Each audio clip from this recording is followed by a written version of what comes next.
کوئی دیندار آدمی، کوئی عالم دکانداری کرے تو وہ تیرا تو علم ہی مردود ہو گیا، تو تیرا یہاں کام ہے۔ تو علماء نے ایک خلیج قائم کر لی۔ اگر علماء اس کی طرف بازاروں میں جاتے، دفتروں میں جاتے، حکومت میں شریک ہوتے تو آج کا رنگ اور ہوتا۔ کوئی تو ہے جو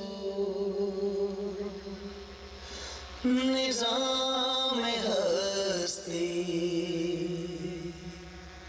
میں کئی سال سے مدرسے چلا رہا ہوں، اور وہی سلسلہ ہے کہ ساتھیوں کو میں صرف فون کر دیتا ہوں، اور میرا کوئی سفیر نہیں، کوئی سسٹم کوئی۔ اور میں بہت عرصے سے مانگتا تھا، یا اللہ یہ زکوٰۃ بچوں کو کھلانا جو علم پڑھے، یہ بڑی زیادتی والی بات ہے۔ وہ کائنات کا افضل ترین بچہ ہے جو علم دین حاصل کرنے نکلا ہے، اس کو ہم میل کچیل کھلا رہے ہیں، تو اس کے اندر روحانیت کہاں سے آئی؟ زکوٰۃ مال کی میل کچیل ہے۔ تو مجھے کڑن ہوتی تھی کہ یا اللہ یہ میں اتنی ساری زکوٰۃ یہاں خرچ کرتا ہوں، کوئی مجھے راستہ دکھا کہ میں ان مدرسوں کو اپنے پیسوں سے چلاؤں۔ میرے پاس تو ذاتی وسائل اتنے نہیں تھے۔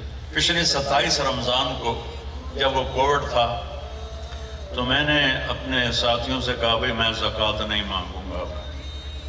جو زکوٰۃ دینے والے تھے وہ لینے والے بن گئے، تو اللہ سے مانگو اللہ ہمیں کوئی راستہ دکھائے۔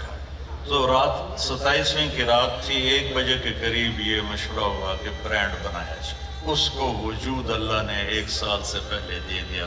وہی خدا ہے۔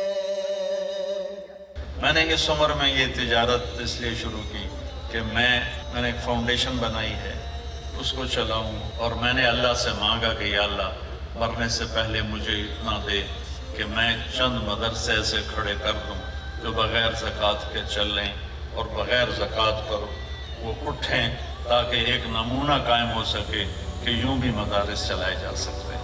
تو خجا من خجا